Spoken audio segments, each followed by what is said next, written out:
Hi,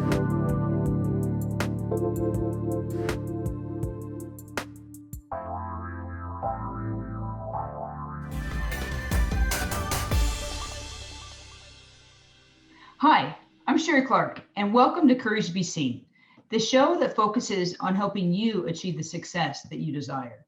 I'll share with you tools and techniques, stories and strategies to help you have more courage in your life, to be more authentic, confident, and empowered, so you can achieve the success that you've always wanted.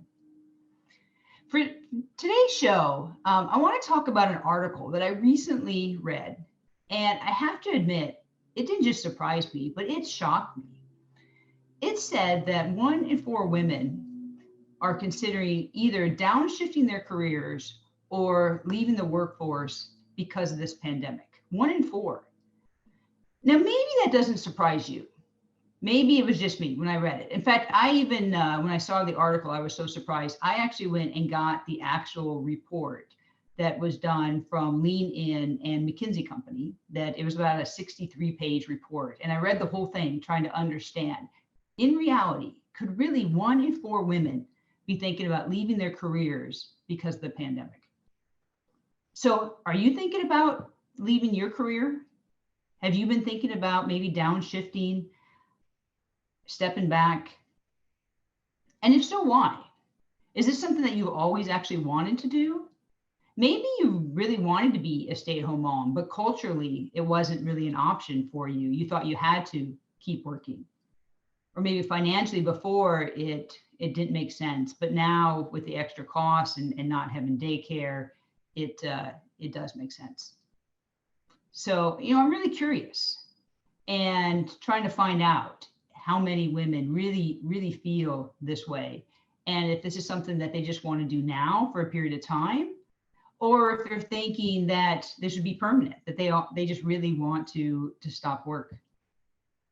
Now, I have a lot of friends that are stay-at-home moms. And if that's what your dream is, then I support you 100%. And if there's any guys listening and you want to be a stay-at-home dad, I support that too. I know culturally we don't have a lot of stay-at-home dads, but if that's what you decide, all for it. But that's not really what I'm talking about here. I'm not talking about people that always wanted to be stay-at-home.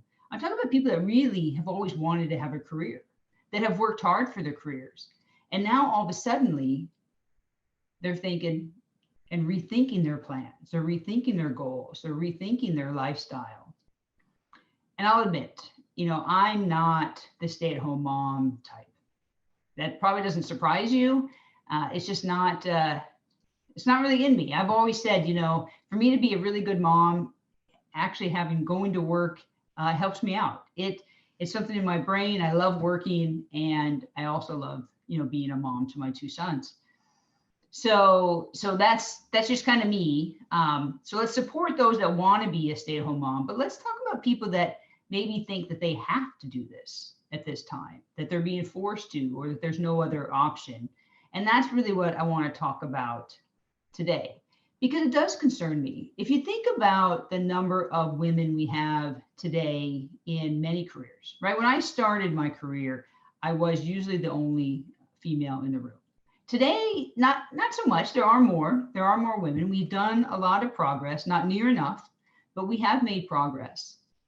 But if we instantly took away 25% of the women, in corporate America because they wanted to, or thought they had to exit their careers, we would go back a long ways in terms of the progress that we've made. And not only about, going backwards in terms of the progress we made, it would hurt us for years and maybe even decades to come. Because today, men and women leave the workforce in about the same numbers. But if all of a sudden we had 25% less women, that means there's 25% less women that could be promoted from entry level to manager to, various leadership roles to CEO. There'll be less to choose from. There'll be less that can move up through the ranks. So it could hurt us for a long time to come. Like even today, there's not enough women leaders, managers of large teams, CEOs, CTOs like myself. And part of that is because the pool is not big enough. There's not enough entry level that are moving to manager, and then entry-level managers, to leading larger teams and up through the ranks. So we could really go back a long ways. And this really does concern me. And data shows that when you have women in leadership ranks in a company, they are 50% more likely to outperform their peers. That diversity of thought in the leadership ranks is huge. And so we need to support women in the workforce today. And we can't let this pandemic have us go backwards in terms of, all the progress that we have made. So this study that I'm talking about, it's been done every year for the last 6 years. And in 2020, they did focus on the pandemic. And I have a few key things that they found out in the pandemic that I want to share with you. One, that they say that women have been more negatively impacted than men. And this study is looking at, women in corporate America. And that probably doesn't surprise you, that typically women take on, more of the work on like caring for kids and the household work. So with everything that's being done today, it probably doesn't surprise you that women would feel, on average, more negatively affected than men. That many employees feel like they're struggling to do their jobs. That as they're working from home and with all the extra burdens that are on everyone today, there are a lot of people that are struggling. Employees feel like they're always on, and the boundaries between home and work have blurred. And I think almost everyone that works from home right now, feels that. When do you start work? When do you stop work? When you're working at home, especially if you don't have a dedicated place at home, then when your computer's, at your dining room table, it's easy to just keep working or, and not have that boundary between work and home. That, women are worried about their families' health and finances.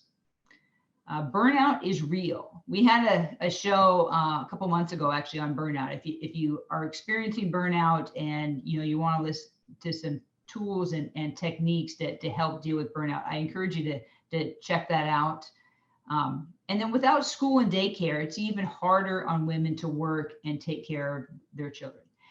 I had both my college student home for 5 months, and then my high schooler, at home that has special needs doing schoolwork, and it was difficult.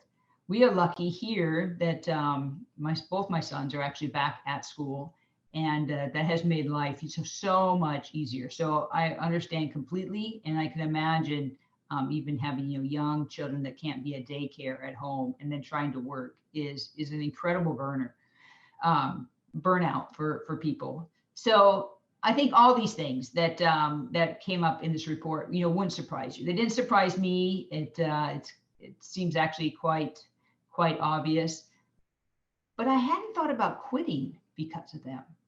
I hadn't thought about this was a time that we should walk away from our careers. I guess I was thinking COVID and the pandemic, right, is a period of time. It's going to be a long period of time. And I have to admit, there's really no end in sight. But I still hadn't ever actually thought about quitting. I thought we have to get through this. And at some point, whatever the other side of this is, we are going to get there.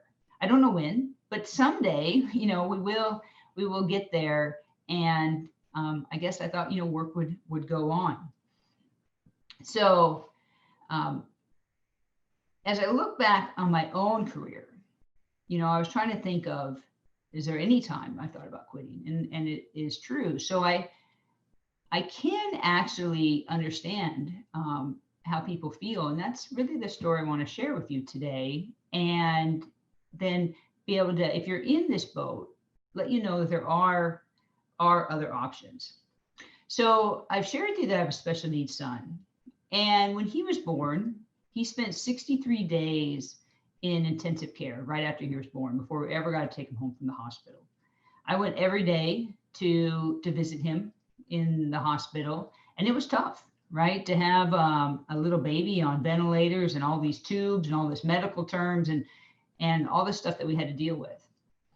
But when he was about 6 weeks old, there was a day I was holding him in the NICU and looking at my little son Jared, and it kind of hit me, you know, that he was 6 weeks old. We had no line of sight to when he was going to get out of the hospital, had no idea what the future was going to hold. All I knew is I had an incredibly sick little baby. And as his mom, I had to take care of it. In an instant, I was just looking at him and going, you know, my maternity leave is almost up, and we don't even know when he's going to get out of the hospital. So I figured the best thing to do would be quit and take care of my son. I mean, that's what any mother probably would be thinking about as the right thing to do. So I left the hospital that night with the intention that I was going to quit my job and I was going to take care of my son. Now, I was a driver at work, right? I graduated valedictorian in my high school class. I graduated top of my college class with a 3.98 GPA. I worked really hard and had several promotions already to that point when I had my son. So it took a little bit for me to even embrace this concept that I was going to walk away. So I didn't even tell my husband that first night.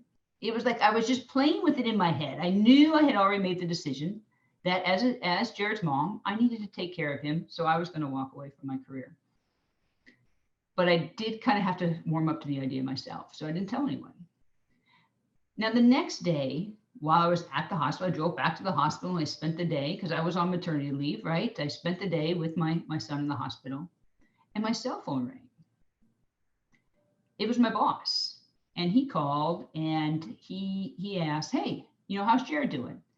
Now, because I knew I was going to quit, I didn't want to just say fine or, you know, some generic, but I wasn't quite ready to tell anyone. I hadn't even told my husband yet, right? But I thought, well, I should kind of let him know, you know, that, well, I'm not really sure how Jared's doing. Just let him kind of start to know that there's this questionable thing going on. And I was really lucky because he told me, he goes, well, Brian, who happened to be the president of our business, he called a meeting yesterday and with my boss and the head of HR, and he was asking how you were doing. And they put together a plan how I could take care of my son and keep my job. I was so incredibly lucky. And so without me asking, without me saying I needed anything, the business presented me with a plan that allowed me to take care of my son and keep my job. Now, we did every flexible arrangement in the books. I went part-time, I worked crazy hours, you know, out of normal hours. Whatever was needed, we did it. If you could think of it, we probably tried it in those first few years. But it was amazing because I was going to walk away. I didn't think there was any other option. And I was going to take care of my son. That's what moms do. And instead, work presented me with an option that I hadn't even thought of. I wasn't going to ask. And that's really the point to this story. The point is, no matter what you're feeling right now, there may be other options. And if you just in your head decide that there is no other options, that you just need to walk away, that you're just burned out, you just can't take anymore, and the only solution is to stop work, you may not ever find those options. Only by sharing with others what you're going through, only by talking over with HR or your manager, you might find out there are options that you hadn't thought about. You know, maybe you can take some extra like vacation time or time off, or we're going to talk about some additional things here in a minute. But that's the main thing. Like the main point of the story is, one, you know, you can have flexibility at times. And if you're feeling this way, I want you to know you're not alone. But the main point is, when we don't ask for help, when we don't let others know what we're going through, nobody else can allow us or help us. So you need to be open to the possibility that there could be other solutions that you don't know about, that you wouldn't even thought about or wouldn't have asked about, because I wasn't going to ask. Now, I have to admit, as a leader, you know, I've taken this story to heart. I'm so thankful. I wouldn't be where I'm at today if I go back 16 years, you know, I would have walked away and took care of my son. Not that I would have regretted that. My son's a great son, but I'm very thankful. But I've been able to have the successful career that I have, and I've been able to take care of my son. So with my own team, I try to do the same thing and give the same gift that was given to me, and look for opportunities where people might need that flexibility, where they might need to know that we can provide some kind of work-life balance arrangement, whatever people need, because most of them are temporary anyway. It's not very seldom is it something permanent. So that's been kind of my personal mission of something I've been giving back for years and years ever since. Like an example of, if I know someone on my team, is having children, I want to make sure they know that we can, be flexible, and that's men and women. We're lucky that we provide paternity leave in addition to maternity leave, so the guys on the team can also enjoy their new children just like the moms can. So with that, I want you to know that you're not alone. Go ahead and ask HR and your manager if you're feeling this way. I mean, you really have nothing to lose, because if you're going to quit anyway, if they say no and you end up quitting, you're in the same place. So you might find out there is a lot of options for you.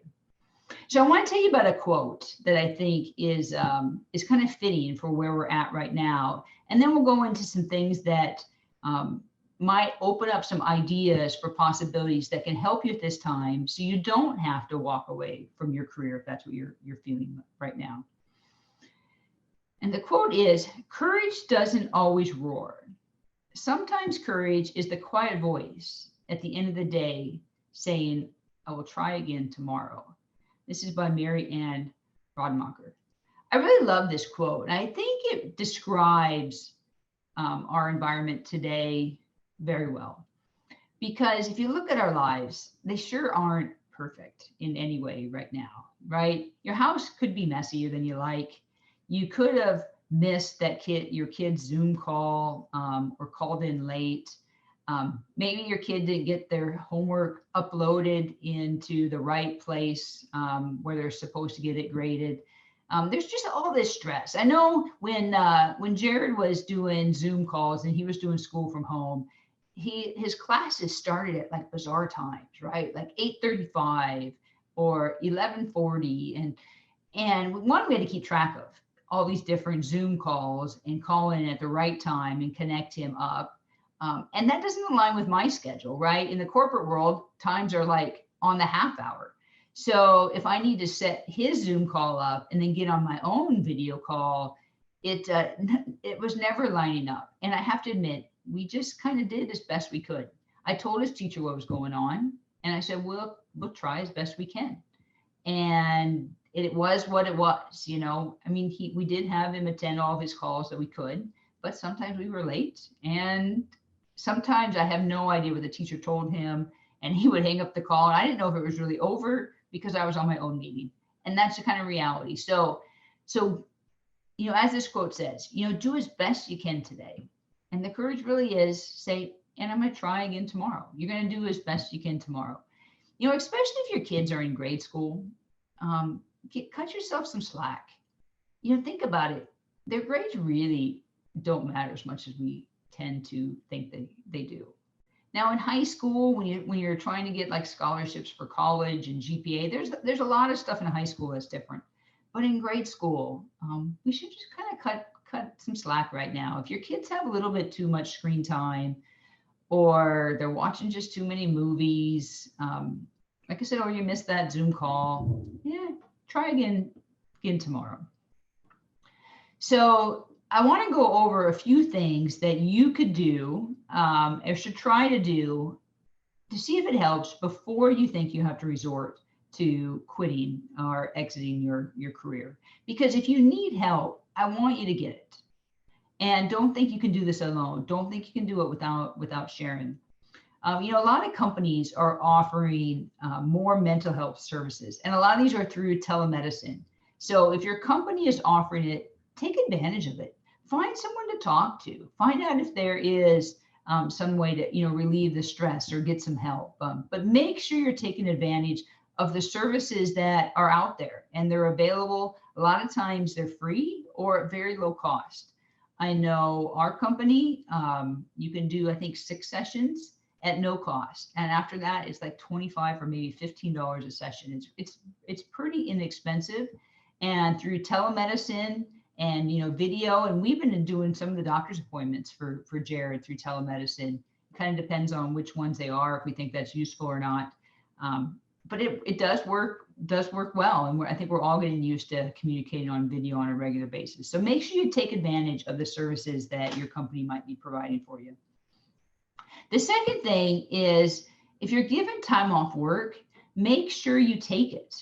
It's not time to just say, well, I'm at home, I can't go anywhere, I'm going to just keep working, I'm not going to take any vacation time. No, take Friday off if that's what you feel like doing. You may or may not be able to go anywhere.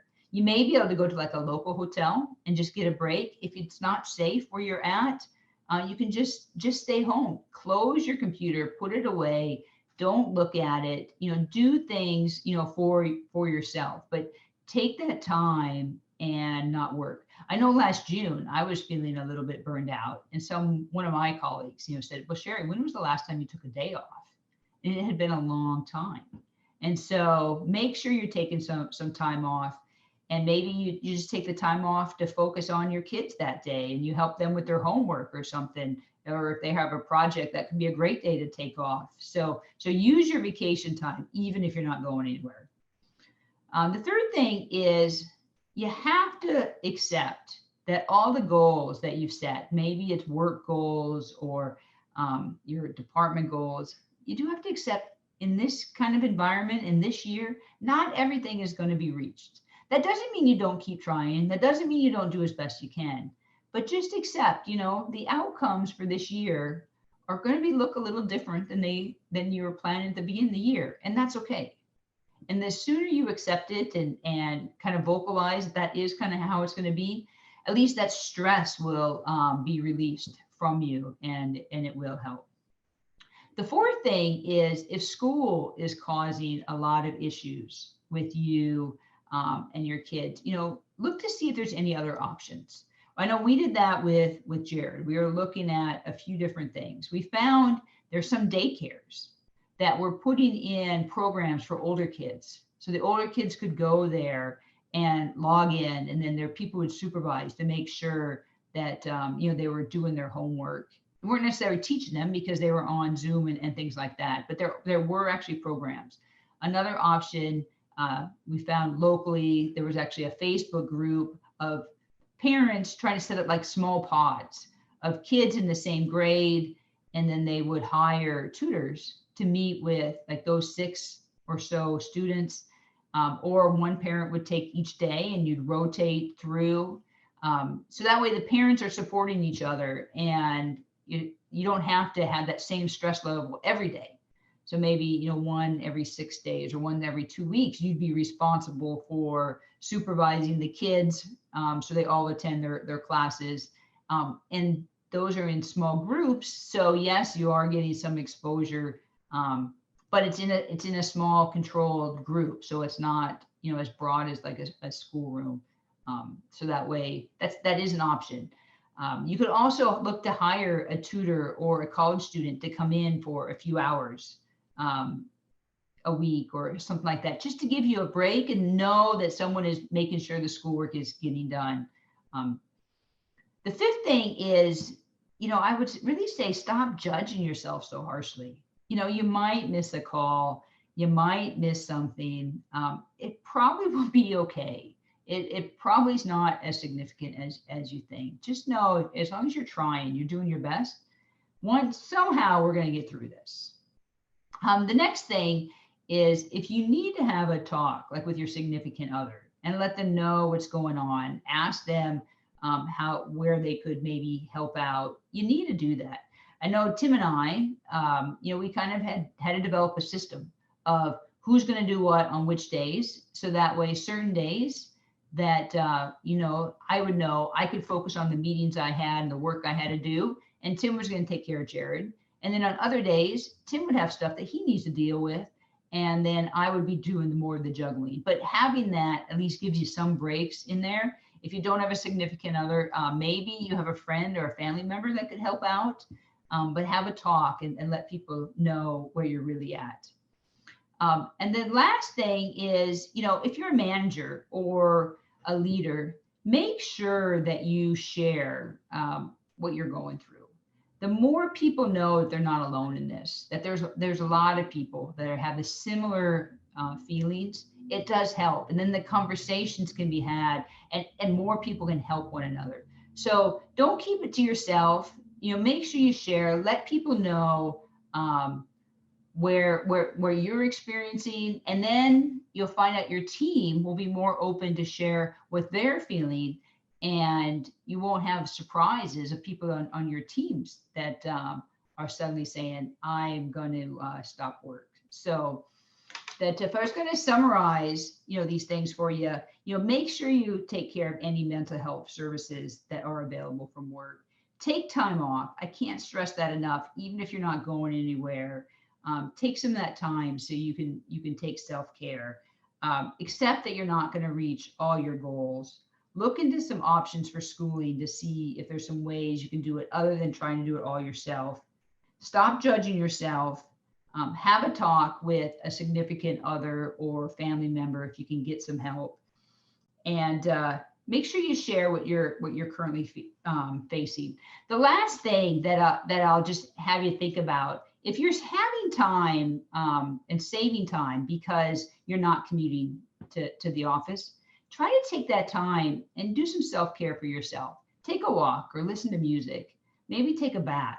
You don't have to use all of it, but don't just use that as additional time for work. Take some of that time for yourself. We can only be ourselves, and by me embracing all of myself, I have found the courage to be seen, and I've transformed my life.